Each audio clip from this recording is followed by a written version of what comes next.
Hey guys, happy Thursday. Welcome for another live stream. I hope you're doing well. The weekend is almost closed. Hope you're having a good week so far. Today we are going to discuss where we are heading in Q2. I know a lot of portfolios are down. People are very confused. A lot of influencers, YouTubers are saying that we're going to 40K, 30K.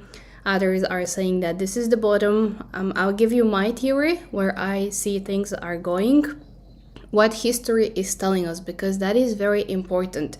We need to go back in history because every time this happened, what we're seeing right now, this crash, a lot of people lost everything.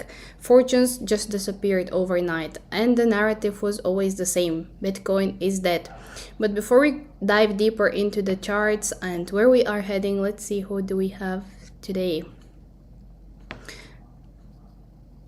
Hey, what a beautiful start of the live stream. Thank you. I hope you can guys see the comments popping up on the screen. Hey Saritoshi, hey YKH. You're always the first one. Leopold, when will it start? We've already started now. Hope you can guys hear me, you can see me. We can hear you walking. Oh my god, I have no peace. You can guys hear everything. You're here. TikTok is better. Hey James, good to see you. I hope you're doing well. Hi Johnny, good to see you as well. Born Majesty, notification gang, thank you. You're one of my best supporters, thank you. Okay, so let's go through first the history of the Bitcoin crashes because it's very important to understand what is happening right now. We need to go back, way back, because Bitcoin's history of absolute crashes is nothing new to us. Bitcoin has always been a roller coaster, as you can see on the chart, even back in 2013. It has always been a roller coaster, the kind that goes 90% straight down and makes you question every single decision in your life. Has happened to me as well. Don't worry. I've been through the same. So let's start with 2013 first. At that time, Bitcoin was gaining a lot of attention. Not so much, but it was getting attention. A small but passionate community believed in it. And then for the first time, it hit over $100 back in 2013. I was not there, unfortunately. I caught Bitcoin and crypto much later, but those people, believers, were lucky. People were calling it the future of money. The mainstream media noticed. So everyone wanted a piece of it. And then it collapsed by January 2015. So you can see for the first time it went up above $100. Then it reached 1,200. And then by 2015, which is down here, Bitcoin crashed again significantly. You can see we were back to $100. That was a drawdown of probably more than 80%. If we go from the top to 2015 bottom, that's 87% drawdown. That's massive. So if you had put, let's say, $10,000 at the peak over here, you would have had around $1,000.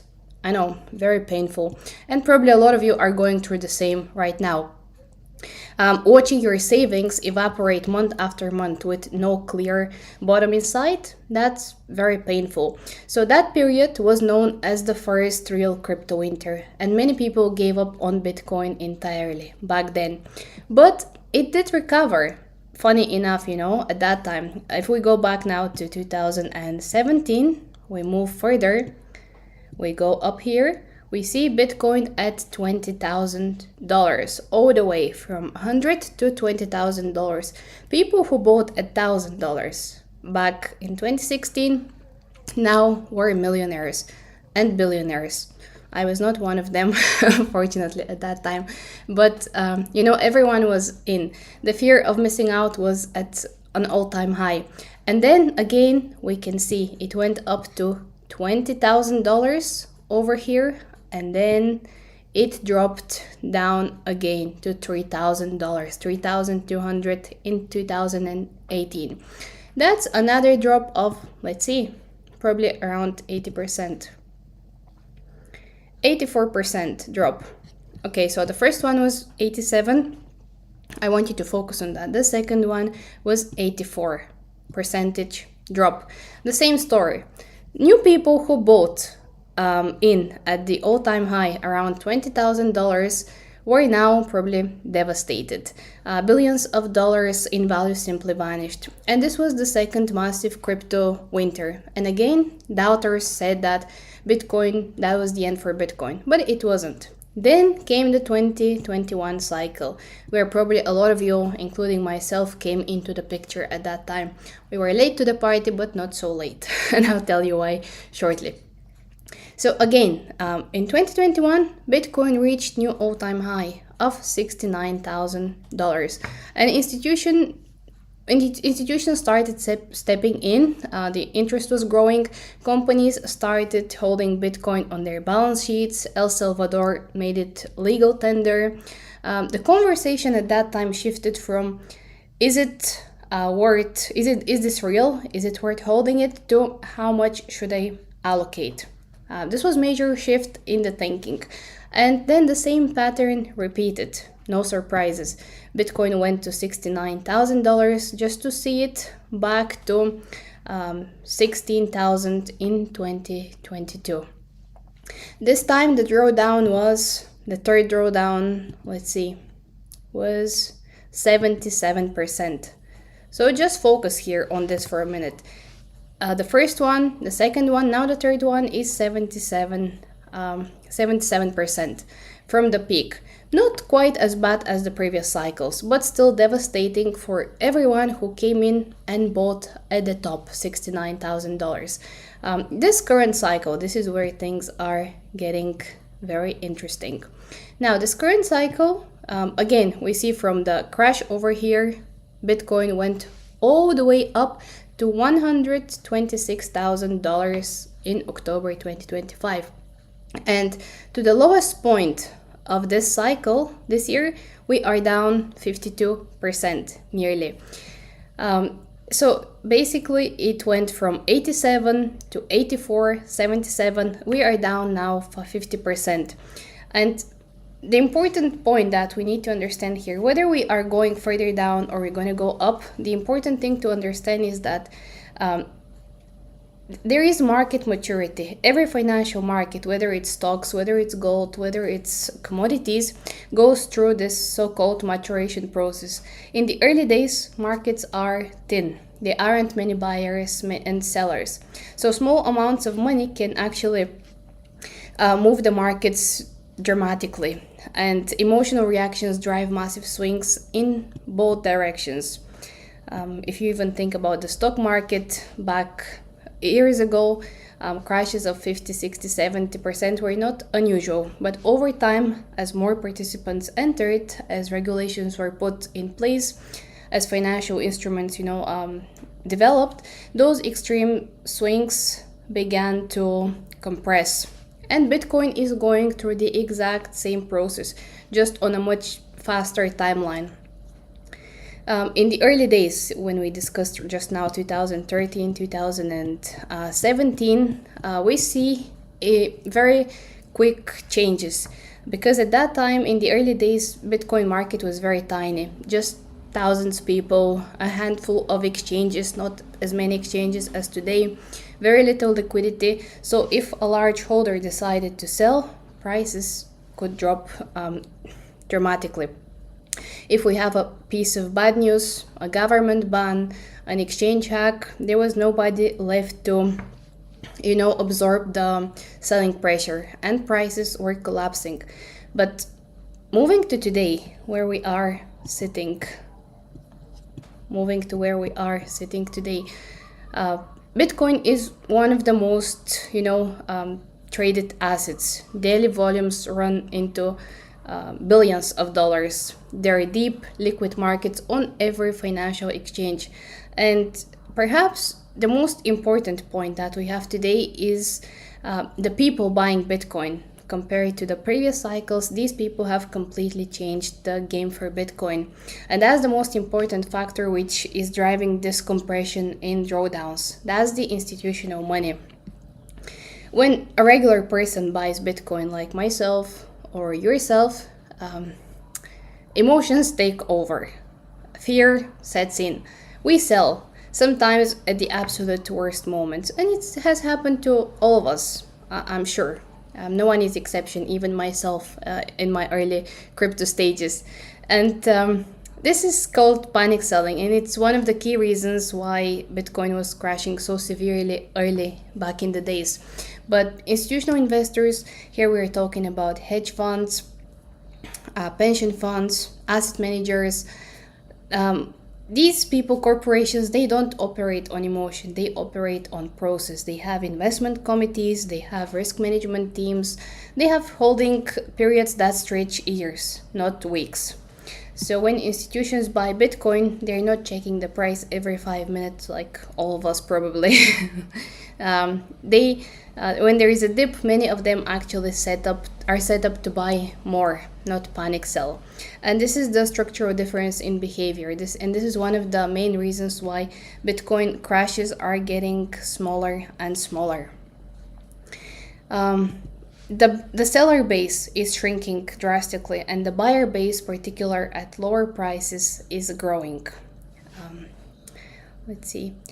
This is what I want to say. So whether we go a little bit further down, I will talk about this in a minute. I do expect us to go further down, but at the same time, I don't expect this correction to be as deep as what we've seen in the previous cycles. You know, people are calling 40K, 30K, even sometimes people say 20K, which in my opinion is not reasonable to consider at all.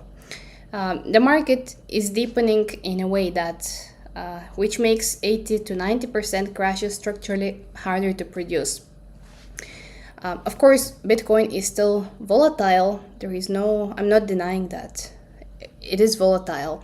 But because of that volatility, it's actually a gift, because you don't need a large allocation for Bitcoin to make a meaningful difference to a portfolio.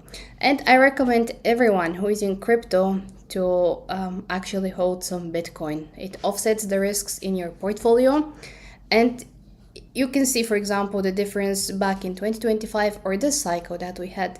Very small percentage of the projects performed well, the altcoins, but Bitcoin had a very good run. So it is always worth holding some Bitcoin in your portfolio. I know a lot of you are probably relying purely on altcoins. How many of you actually have some Bitcoin in your portfolio? You don't need to have one full. You can just have a fraction of it. Let's see how many of you actually have some Bitcoin. I don't want to lose all my money. Who wants? Nobody wants to lose money. But you know, in crypto, a lot of people come in the wrong time. This is how it is designed. A lot of people come when there is hype. Crypto reaches to everyone. So people join, they buy at very high prices, and they sell because of panic, and they give up. The only recommendation I can make is to never give up in crypto. Yes, you might lose a little bit. That's part of the learning curve, part of the process. You can't avoid that. But just don't give up. You'll find the way. Stay long enough to win. James, thank you so much. Thank you for your donation. Thank you. Yo, Banana, welcome. Banana Zone. I made a video about Raoul Pal yesterday, guys. Go and watch it. To be honest, I like his thesis. It makes a lot of sense about the liquidity, and that's the only driver of crypto. And when liquidity shrinks, of course, crypto suffers. When liquidity expands, I made a video. You can guys go and watch it.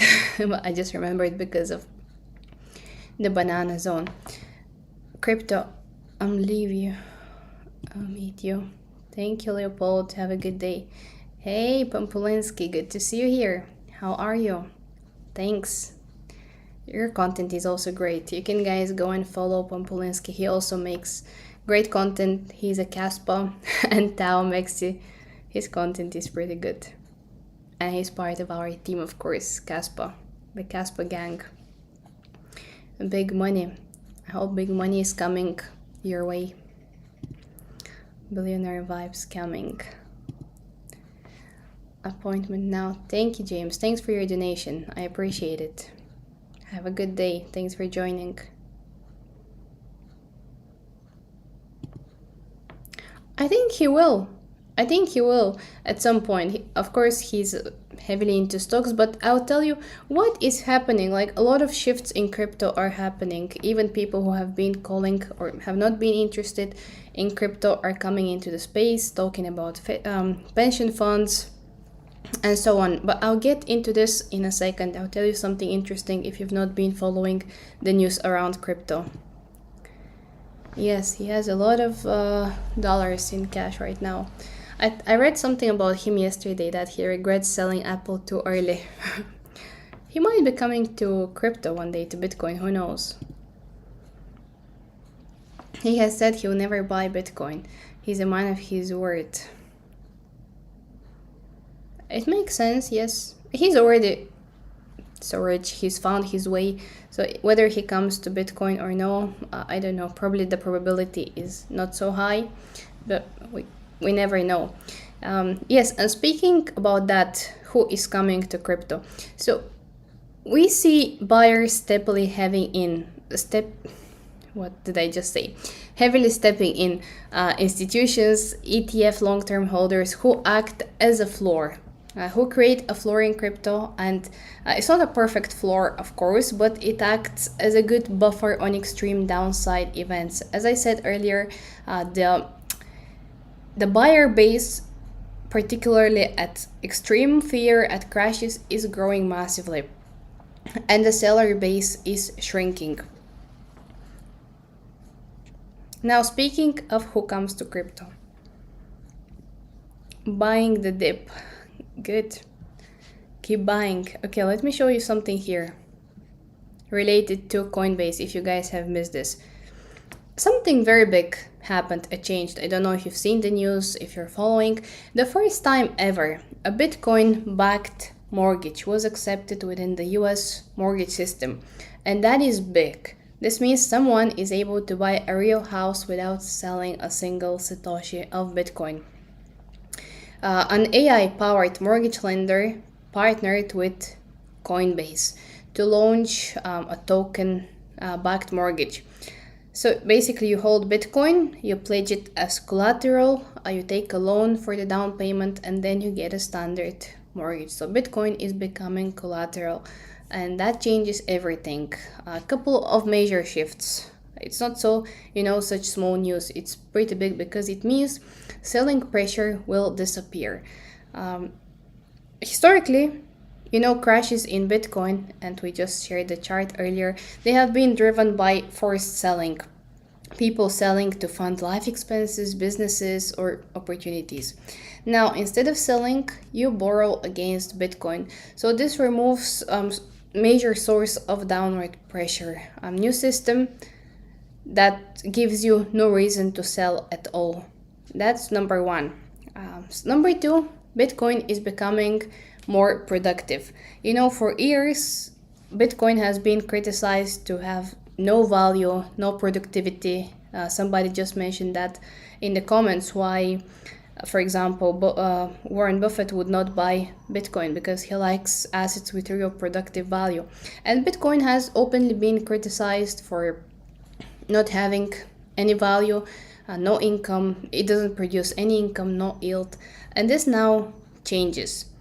Bitcoin can now unlock housing, fund capital, support financial planning without being sold. And number three, it actually enters the real economy. Until now, it only existed on exchanges, ETFs, trading environments. Now, it's being used to buy homes, backing loans, and funding real life decisions, I would say. And what this is showing us from, speculative asset, it becomes into financial infrastructure, which is very important. And especially with only 21 million Bitcoin ever, the available supply keeps shrinking. Of course, what is happening here is not risk-free. Bitcoin still remains highly volatile for the couple of years ahead even. There is liquidation risks. It's volatile, so prices come down, come up. Regulations can change at any time, which is still a big risk. And it's a new product, and it's untested through, full cycles. So there are risks, but that's a major step for Bitcoin and the markets. Yes, that is good news about the mortgage. Also, yes, 401k pension, but yes, definitely. So yes, it's a major step in the markets and very bullish. So that's why I always recommend to have some Bitcoin. Doesn't have to be one full. You can have some fraction. Personally, it's 40% of my portfolio at this stage.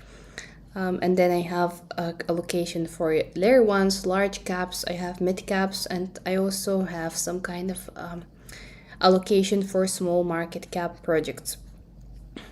You can obviously work on your portfolio and build it in a way that suits you, but definitely I think 40%, 30% of your portfolio should go into Bitcoin. And even if you can diversify outside of crypto, let's say you look into gold, stocks, That's another plus. Having all your eggs in one basket is not favorable, but as much as you can diversify in crypto as well, it is a good approach. Interesting, a lot of traders, a lot of people were waiting for the closure, Bitcoin's closure this month. We closed the month March in green, which is a big surprise.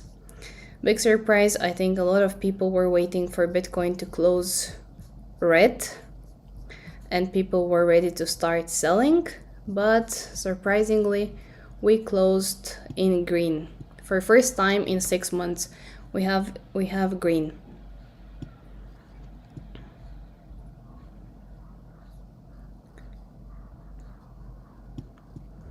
We have it green. Okay. Yeah, I want to show you this chart. We are still keeping the long-term trend here. This is the weekly chart for Bitcoin. And I want to show you this long-term trend over here, this line that you see. Maybe I'll just change the color so it's more visible. We'll make it green. Many times we've kept this trend line alive. We keep the bottom, we bounce back up from since 2018, even 2017. This trend line has been has remained over here as well. Now we are very close to coming down to it again, to touch it, and for me this would be the bottom. This means we're probably gonna come down to around $59,000, and this also back up my what I previously said, that I don't think this drawdown will be as deep as the previous ones.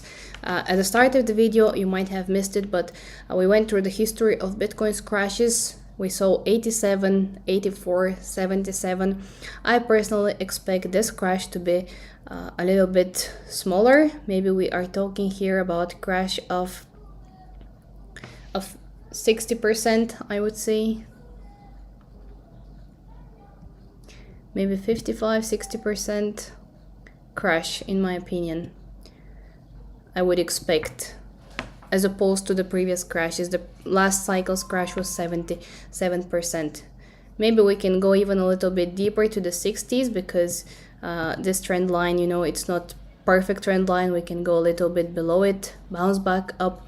But between, I would say, 55 and 60% drawdown is very normal, which would bring us to the price of 48 to 52, within that range.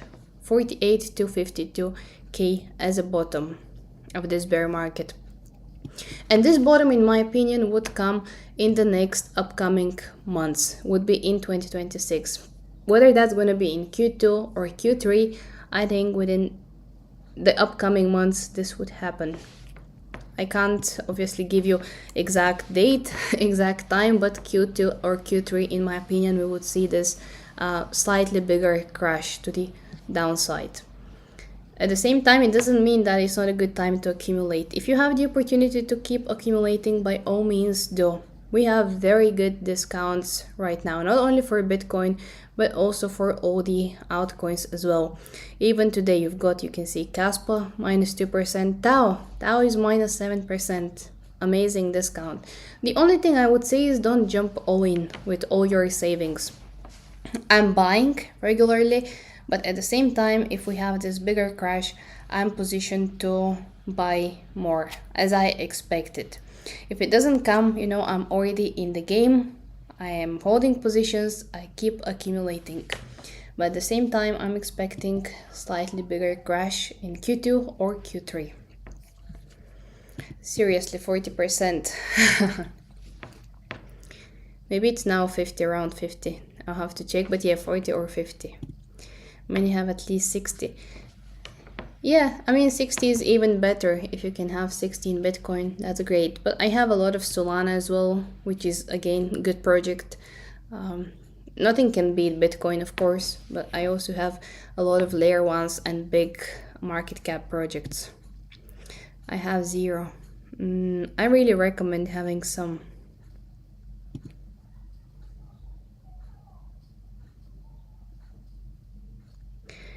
$80 outs. Energy, defense, metals. Yeah, energy, defense, and metals is very good way to diversify your portfolio right now. I have metals as well. I've been investing in silver. I sold silver last time. It went up to $115. I bought it at, on Discord, we bought it at $50. We sold a portion at $115. We quickly managed to, just in a couple of weeks, managed to double our investment. Will explode. Surely will go. I mean, if you're holding solid projects, you can see, for example, Solana. I mean, it's a bit risky to talk about, let's say, C or C, because it's, in fact, they are pretty new projects. But if we talk about Solana, let's say, that has been through a couple of cycles, you see the chart. Up, down, up, down. So surely we might go down further, probably Solana at $50. But I can tell you we are going to recover. If you're holding projects, for sure they would go up. But then again, definitely holding Bitcoin is a great idea, and I recommend it to everyone in crypto. Yeah, history has proven altcoins go higher than Bitcoin. Depends on which outs. Many go to zero.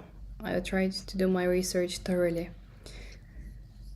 Yeah, a lot of altcoins will never recover. That's the harsh truth. I know a lot of people don't want to hear this, but many projects are just scams. There are millions of projects get created nowadays, and in fact, I will show you an interesting chart next live stream. I will show you how many projects have been get created every single year, and how many of those are scams. The number is huge. A very few projects would actually make it through, and in my opinion, those are the first 100 on CoinMarketCap. So definitely focus your portfolio around those. You can choose one or two picks, let's say, that are speculative. Let's say Hemi, that's an AI project. I have it in my portfolio. I just saw it now here. Blaze, whatever projects, you can do your research, make sure that they're listed on a couple of exchanges. They're not they're not have been on the market for years, and they're not listed anywhere. That's a major red flag. Look out for the team. You don't want anonymous team. Check the tokenomics, although tokenomics is not a big deal, but mainly team, utility as well. Better to invest in some kind of productive, something with fundamentals, something that solves solution. But definitely have some allocation, because a lot of people can make life-changing gains if they get lucky. At some point, these projects can scale pretty fast and give you like 10, 15, 20x in no time. It's rare, but it exists. So definitely it's worth it to choose something. Especially there is a lot of hype around AI projects right now. So small market cap AI is a good, for example, way to go. Let's see what others. Solana will go very low. Yeah, the drift hack, unfortunately, this hurted Solana a little bit yesterday. So I think, yes, I said AI, also privacy coins. I think in 2026, 2027 and beyond, privacy will be a very hot narrative. So if you don't have any privacy projects, we know on Discord we bought Aztec. We sold pretty big portion of Aztec. We already made 2x with it. We sold some when it was listed over here on Upbit. You can see the massive candle. I don't know if you can show you the actual candle. Yeah, over here. So we bought here, we managed to sell somewhere over here. We made 2x. I still have a portion of it and I'm keeping it because I think privacy is but that's a small speculative project, $53 million market cap. You can get something more secure, something that you understand, like Monero or any other privacy coin. You can research, see what is trending, do your research, but definitely consider having something in the privacy sector. Even robotics, if you wish. There is a great project, Peak. I don't know if you've heard of it. We bought it when it was first launched. Unfortunately, the price action has been pretty bad, just because in the last cycle, robotics, it was pretty early to talk about robotics, to be honest. But I think in this upcoming cycle, we might see this narrative being very trendy. And Peak is one of the good projects. Layer 1, in fact. Yeah, we were going to talk about Solana, yeah, the hack. I'm expecting to see Solana at $50 as a bottom this cycle. But I keep buying. I bought at 78 at the dip, and I would buy even more in the upcoming days. The lower it goes, the more I would be buying. I'm in a position, but I'm already accumulating, you know, at those prices. Solana will, yeah, it probably go a little bit. But we see that with Solana very often. It has had multiple outages throughout. It's nothing new for Solana, to be honest.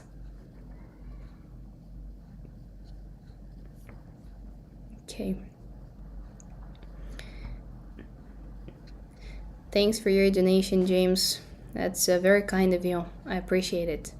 Do you guys have any other comments? Anything else you want to mention? Any observations? All I'm going to say, make sure you already have a strategy for your portfolio. 2026 will be accumulation year. Make sure you have a plan. If you don't have the money, make sure you get some kind of second job or do something to bring you. Doesn't have to be so much. You don't need big capital because the prices are so cheap right now, and you can easily make some life-changing gains in the upcoming years. This is now the perfect time. Unfortunately, very few people understand it, and I'm glad you guys are still here. It means that you are ahead of many people. Very few understand that this is the time when you make life-changing money, life-changing opportunities arise, not when Bitcoin is at 126,000. James, you're still here. I thought you went for your appointment. Thank you. Thanks for being here. If nobody has any comments, nothing to add, we're probably gonna park it here. And next time I'm going to show you the chart for altcoins that get created every single year and how many of those are scams. Honestly, it will it will make you overthink what you're investing into and how you're positioning your money. Basically, just focus on layer ones for the time being. If you're right now chasing small market cap projects below billion, it's very risky time. You see, the market is unpredictable. When Bitcoin drops 2%, 3%, you see everything moving to the downside massively. And a lot of these small market cap projects, the recovery is pretty bad. It almost never happens. So please be careful with those. You can see a lot of them get created every single day. And the lower we go here in the ranking, they're sorted by market cap. The bigger are the bubbles, the bigger are the percentages increase and decrease, obviously. But once it decreases, the recovery is not so easy. Hey, thanks, Born Majesty. Thank you so much for your donation. Appreciate it, guys. Thank you. Very kind of you. Thanks. I'm glad you're finding the updates useful. If any topic, any questions, just drop them under the live stream and I'll pick it up next time, of course. Or anything else you want to ask me. I would be happy to talk to you, answer any questions, and anything that is interesting for you guys. Well, thank you for joining. Thanks for your time, and I'll see you next time on Sunday. Usually my live streams are on Tuesday, Thursday, and Sunday, so hopefully I can see a lot of you again on Sunday. In the meantime, enjoy the rest of your week, enjoy your weekend, and I'll see you on Sunday for another update. Thank you, guys. Have a good one.